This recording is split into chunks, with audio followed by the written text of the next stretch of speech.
Hello WhatsApp বন্ধুরা, কেমন আছো তোমরা? অ্যাকচুয়ালি আমি খেলে নিয়ে দেখতে পাচ্ছ আমার অবস্থা কি অবস্থা হয়েছে। আমি ফাঁক খুঁজে খুঁজে ব্লগ করি, মানে কিয়ানা যখন যখন ঘুমোয় সেই সময়টা বুঝে ব্লগ করি। আরও অনেক সার্কামস্ট্যান্সেস আছে, যদি আওয়াজটা ধরো ওই ঘরে চলে যায় বাই চান্স, দৌড়ে দৌড়ে দেখা, ইচ অ্যান্ড এভরিথিং কাজকর্ম করার পরে সময় বের করে তোমাদের জন্য ব্লগ করা, এই সমস্ত আমি এখন একটু করছি। আগে জয়েন্ট ফ্যামিলিতে থাকতাম, অত প্রবলেমস অত কিছু ফেস করতে হয়নি, কিন্তু যখন একা হাতে গোটা সংসারটা এসে পড়ে তখনই বোঝা যায় আসল প্রবলেমটা। তো যাই হোক, তোমরা কেমন আছো? আশা করি তোমরা সবাই খুব ভালো আছো। Welcome back to my channel হাবি চাবি। তোমাদের বলেছিলাম যে বলবো কারণটা যে কেন আমরা শিফট হয়েছি। দেখো, মাম্মা এখন বড় হচ্ছে, তো জয়েন্ট ফ্যামিলিতে আমরা ছিলাম, তো প্রত্যেকের একটা একটা রুম বরাদ্দ ছিল। এখন যেহেতু বড় হচ্ছে, ও হাঁটতে চলতে শিখবে, সামান্য একটা ওয়াকার চালানোর জায়গাটাও ওখানে পাওয়া যাচ্ছিল না। আরও অনেক ইস্যুস থাকে, তোমরা যারা জয়েন্ট ফ্যামিলিতে থাকো বুঝতে পারো, যেরকম ভালো থাকে সেরকম মন্দও থাকে। মন্দ আমার ফ্যামিলিতে একেবারেই নেই, আমি বাড়াবাড়ি বলছি না, সবাই ভীষণ ভালোবাসে, আমাকে খুব ভালোবাসে, আমার মেয়েকে খুব ভালোবাসে, আর এই জন্য আমি ভগবানের কাছে সত্যি কৃতজ্ঞ। তো তোমাদের এই রিজনটাই জানানো ছিল। দরদরিয়ে ঘামছি। এই ঘরে কোনো রকম এসির কানেকশন নেই এখনো পর্যন্ত। দেখো, টুকটুক করে গুছিয়েছি, পুরোপুরি এখনো গুছিয়ে উঠতে পারিনি। ফার্নিচার্স আনবো, ফার্নিচার্স ঢোকাবো, এখন জাস্ট একটা দুটো রুমে ফার্নিচার ঢুকেছে, আর ঢুকেনি। তো আস্তে আস্তে সমস্ত কিছু কিনবো। সামান্য ফ্রিজটুকুও কেনা হয়নি, সেগুলো তোমাদের সাথে শেয়ার করবো। তো প্রচুর প্রবলেম হচ্ছে, প্রত্যেক বেলায় রান্না করতে হচ্ছে, যেগুলো করতে হয় আর কি, সেটা প্রবলেমের কথা না। প্রবলেমের কথা হচ্ছে মাম্মাকে নিয়ে একা বাড়িতে, এতদিন জয়েন্ট ফ্যামিলিতে ছিলাম, কেউ না কেউ মাম্মাকে সামলাতো, এখন এগুলো ফেস করতে হচ্ছে। এখন আমি তাদের মর্ম বুঝতে পারছি। আর তোমাদের দাদা তো আসে সেই রাত্রিবেলায়, ও প্রাইভেট ফার্মে জব করে। হ্যাঁ, যেটা বলতে বলতে থেমে গেছিলাম, দৌড়ে এলাম। মাম্মার যে পায়ের ঝুনঝুনি আছে, সেই ঝুনঝুনিটার আওয়াজে আমি বুঝতে পারি মাম্মা ঘুম থেকে উঠে পড়েছে। এই দেখো, উঠে পড়েছে। আমি বলছিলাম যে তোমাদের দাদা একটা প্রাইভেট লিমিটেড কোম্পানিতে জব করে, তো একেবারে রাত্রিবেলা আসে, তো গোটা সংসারটাই আমার হাতে। আর অনেক কিছু বলছি না ফেস করতে হচ্ছে, যেমন এটা, এই যে তোমাদের দেখালাম, লাইভ নিদর্শন দিলাম। উঠে গেছে, উঠে যাওয়া মানে মাম্মা পড়ে যাওয়া। এটা ধরে রাখো। এই কি করছো? উঠে গিয়ে সব কাজ আমি সেরে নিয়েছি, তোমার তো স্নান ফান করিয়ে দিয়েছি। সকাল সকাল উঠে মাম্মা আজকে 8টার সময় স্নান করেছে, সমস্ত কিছু কমপ্লিট করে নিয়েছি। তোমার দাদা থাকতে থাকতে সমস্ত কিছু কমপ্লিট করে নিয়েছি। আর বেডের দিকে তাকিও না, পুরো মেস হয়ে আছে, বুঝতেই পারছো, বেবির বেড। তো দেখছি এই যে কোলে নিচ্ছি না, কেঁদে দিচ্ছে, মামাকে একটু কোলে নি, তারপর আসছি আবার ফিরে। তারপর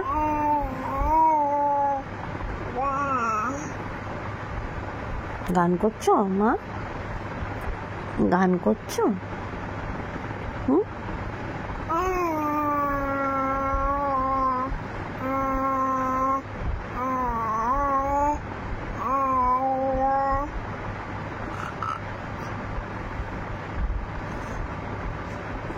তারপর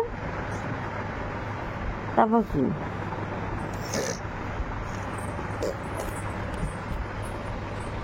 ব্যাস হয়ে গেল, এবার গান শুনবে।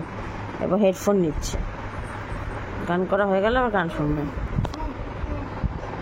এই তো মাম্মা, ও মাম্মা, এটা মাইকের মতো গান করা জিনিস না। মাম্মা গুড মর্নিং, মাম্মা গুড মর্নিং, মাম্মা গুড মর্নিং। এই দেখো দেখো কতটা মুশকিল অবস্থা হয়েছে আমার, কিছুতেই একে রাখা যায় না। তোমাদের বিল্লিকে সমস্ত কিছু দিয়ে ঘিরে দিয়েছিলাম, কিন্তু ওই টেরিটরির মধ্যে থাকবে না। আমার চুল খুলে দিয়ে যে ব্যান্ডটা ওখানে ফেলে দিল। এত দুষ্টু মনে হয়ে গেছে। মাম্মা, আমি এভাবে সামলাতে পারবো তোমায়? হ্যাঁ, আমাকে তাহলে মামু আর মিমিদের ডেকে নিয়ে আসতে হবে। তুমি মাথায় ব্যথা পেয়েছো কালকে দুবার করে। এগুলো সব আমি পিলো দিয়ে ঢাকবার চেষ্টা করেছি, ওখানে গিয়ে গিয়ে মাথাটা দেবে। আর খাটের দেখো ঠিক এই মধ্যিখানটা, এই যে ওর পিলোটা দিয়ে রেখেছি, এইখানটা মাথাটা গিয়ে ঠুকবে। এই গদির জায়গাগুলো কিন্তু কিছু করবে না, এগুলোতে কিছু করবে না। ও যত কিছু করবে এই মধ্যিখানটা করবে। আমি একটা জিনিস বুঝে পাই না, ও কেন এরকম জোর জবরদস্তি ব্যথা পেতে চায়। মাম্মা, মাম্মা এদিকে তাকাও। কোথায় যাচ্ছ তুমি? লাল কমলের কাছে যাচ্ছ? কোথায় কোথায় যাচ্ছ বলো? যাচ্ছ কোথায় বলো? যাচ্ছ কোথায়? দিল্লিতে যাচ্ছ? এসি চলছে না তো, এসি দেখছো কেন? এসি চলছে না, এসি চালাবো? এসি চালাবো, এসি চালাবো সোনা? হলে আমার সোনা রে, এসি চালাতে বলছে গো। ঠিক আছে আমি চালিয়ে দিচ্ছি। আগে একটা কথা শোনো, একটা কথা শোনো, আগে বলো কি কি কি করছো তুমি? তুমি কেন এরকম দৌড়দৌড়ি করছো? মাম্মা, একা বাড়িতে কিছু একটা হলে আমি কি করব বলো দেখি? এই যে এই যে এই যে আসবে তো, আবার আসবে দাদু ঠাম্মি, তুমি যাবে। কালকে তোমার ভ্যাকসিনেশন আছে তাই না মাম্মা? কালকে ব্যথা পাবে, কালকে তোমার পেন ডে, ব্যথা পাওয়ার দিন জানো? হ্যাঁ গো, হ্যাঁ সত্যি বলছি, কালকে তোমার ব্যথা পাওয়ার দিন। কালকে তোমার ভেউ ভেউ করে কাটবে, ভেউ ভেউ। তাকাও তাকাও, ভেউ ভেউ ভেউ ভেউ, বেউ বেউ বেউ বেউ করে কাটবে। আমার কত কষ্ট হবে বলো সোনা তোমাকে দেখে? তোমার থেকে বেশি আমার টেনশন, আমার নিজের টেনশন হয় তোমার এই দিনটা। কোথায় যাবে বাবা? পড়ে যাবে না সোনা? এই হাতে এগুলো কি হয়েছে চারিদিকে, হাতে পায়ে বডিতে পিঠে, গরমের থেকে র্যাশ হয়েছে কিনা কে জানে। খুব চিন্তা করছে ভবিষ্যতের কথা। ডক্টর হব, ইঞ্জিনিয়ার হব, অ্যাক্ট্রেস হব, কি হব? না ইউটিউবার হব? আমি কি হব? কি হবে মা? হ্যাঁ এটা হবে, বাহ খুব সুন্দর হবে যেটা হবে। সব থেকে বড় কথা একটা ভালো মানুষ হবে, হ্যাঁ, আর নিডিদের হেল্প করবে, সব সময় হেল্প করবে। তোমার থেকে বেশি যারা নিডি তাদেরকে সব রকম ভাবে, যেরকম, এদিকে তাকাও, শোনো শোনো, যেইভাবে তুমি পারবে, এদিকে তাকাও, শুনতে হবে, যেইভাবে তুমি পারবে হেল্প করবে, ওকে?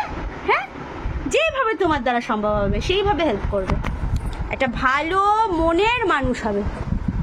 আচ্ছা বাবা, ভাবছে একেই চাপ, মাম্মা আরো চাপ দিয়ে দিচ্ছে, এত কিছু আমাকে ভাবতে হচ্ছে। ঠিক আছে, তুমি এবার খাও খাও করবে না মাম্মা? তোমার তো সকাল 8টার সময় স্নান হয়ে গেছে, তারপর শ্যাম্পু দিয়ে খাও খাও করবে তো? খাও খাও করবে, এগুলোতে অয়েন্টমেন্ট লাগিয়ে দেবো আমি এগুলো জায়গায়, হ্যাঁ তাই না সোনামা? তাই না মাম্মা? ও মাম্মা, মাম্মা গো, কোলে আসবে। আচ্ছা আচ্ছা এসো এসো, তোমাদেরকে আজকে আমি দেখাই আমার সবচাইতে শান্তির জায়গা। এটা হলো আমার ব্যালকনি, আমার খুব শখের জায়গা। আমার যখনই একটুখানি শান্তির প্রয়োজন হয় আমি এখানে এসে দাঁড়িয়ে যাই। আমি এই ব্যালকনিটাকে খুব সুন্দর করে গোছাবো ইচ্ছে আছে, সবে সবে মাত্র শিফট করলাম, তাই এখন এটা মোটামুটি ফাঁকাই রয়েছে। তো এই বাড়িতে এসে আমার যেটা সব থেকে প্রথম কাজ ছিল সেটা হলো তুলসী গাছ লাগানো। তো দেখো একটা টবের মধ্যে আমি তুলসী গাছ লাগিয়ে দিয়েছি। তোমাদের ব্যালকনিটা কেমন লেগেছে আমাকে জানিও কিন্তু, হ্যাঁ? চলো এখন তোমাদের সাথে আমি আমার এই রুমটা শেয়ার করে নিই। বুঝতেই পারছো বেবি নিয়ে ঘর গোছানোটা কতটা টাফ, স্পেশালি যখন নতুন শিফট হয়। তাই আমি ঠিক করেছি একটু একটু করে ঘর গোছাবো আর তোমাদের সাথে একটু একটু করে শেয়ার করব। তো এই ঘরটা মোটামুটি থাকার মতো একটুখানি করেছি। ও তো কোল থেকে নামতেই চায় না, ওয়াকারেও থাকতে চায় না, সবসময় মা মা মা করে, আর ওর বাবা তো বাড়িতে থাকে না। তো একার পক্ষে যতটা করা সম্ভব হয়েছে অতটাই করেছি। মোটামুটি একটু ঘরটা ঠিকঠাক করার চেষ্টা করেছি, আরও অনেক কাজ বাকি, অনেক কিছু করা বাকি, সবই তোমাদের সাথে শেয়ার করব। রুমটা কেমন লাগছে আমাকে কিন্তু জানাতে ভুলো না। গোপালকে আমি সবসময় আমার সাথে রাখি, আমার রুম ছাড়া অন্য রুমে রাখি না।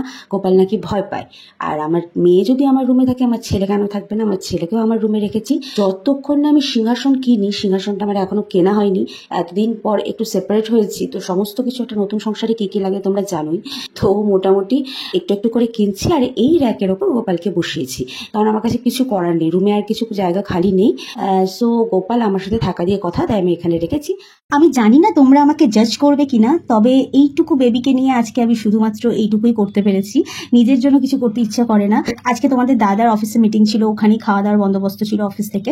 তো আমাকে বলেছিল বারবার আমি বিরিয়ানি কিনে দিয়ে যাই। আমি বললাম না, আমি একটুখানি সেদ্ধ ভাত খেতে চাই আজকে, অনেক খাওয়া দাওয়া হয়েছে এতদিন, গত 3 দিন যাবত ধরে প্রচুর খাওয়া দাওয়া হয়েছে, তাই আমি একটু সেদ্ধ ভাতই খেতে চাই। তাই তোমরা প্লিজ জাজ করো না, আমি এইটুকু সকাল সকাল উঠে করতে পেরেছি, তাই তোমাদের সাথে শেয়ার করলাম।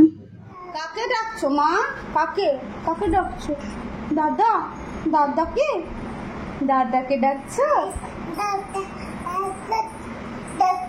হ্যাঁ দাদা চলে আসবে বাবা, আমরা যাবো তো আজকে, কালকে তোমার ইঞ্জেকশনের ডেট আছে। তো হ্যাঁ, এইভাবেই আমার গোটা খালি ফাঁকা বাড়িতে টডলারকে দিয়ে দিন যাচ্ছে। তোমাদের যাদের বেবি আছে এরকম বয়স, তোমরা জানিও তোমাদের কেমন ভাবে কাটছে। আমার তো বাবা, এক বিন্দু যদি আমি চোখ সরাই ও কিন্তু যখন তখন একটা অঘটন ঘটিয়ে ফেলবে। আর আজকেও একটা অঘটন ঘটিয়েছে অলরেডি, ওর ফ্লাস্কটাকে পুরো ভেঙে ফেলেছে, ভেঙে পুরো চৌচির করে ফেলেছে। হ্যাঁ, তো আমি তো মাঝে মাঝে একা একা বসে কাঁদি যে আমি এখন কি করব, কই না, বাট ওই হাসি মাখা মুখটা দেখে আবার আমার মনটা গলে যায়। তো এইভাবেই আমার দিন চলছে। তোমরা এত সুন্দর সুন্দর মিষ্টি মিষ্টি কমেন্ট করো, এত আমাকে সাপোর্ট করো, আমার মেয়েকে ভালোবাসো, এটাই আমার জন্য যথেষ্ট। এইভাবেই আমার ও আমার মেয়ের পাশে থেকো। তোমরা খুব ভালো থেকো, সুস্থ থেকো, সবাইকে ভালো রেখো। আজকের মতো এইটুকুই, দেখা হবে পরবর্তী ব্লগে। টাটা।